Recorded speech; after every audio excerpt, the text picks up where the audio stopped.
Nakakamiss ang Pilipinas. Pamasok. Susi, kami mga pagsubok at wala kami may abutin nyo. Pero ito masabi, may kasabihan nga na ang tao habang may buhay may pag-asa. Habang ang tao may buhay may pag-asa.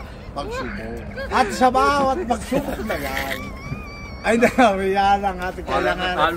Ang ating isipan ay mananalig pa rin ang pangunawa, pagmamahal sa kapwa.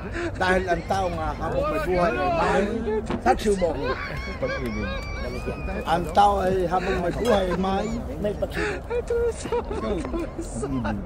Pangarap. At sa bawat pangarap na iyan, nariyan yung sinatawag natin na tayo balang araw sana'y mabigyan ng pansin.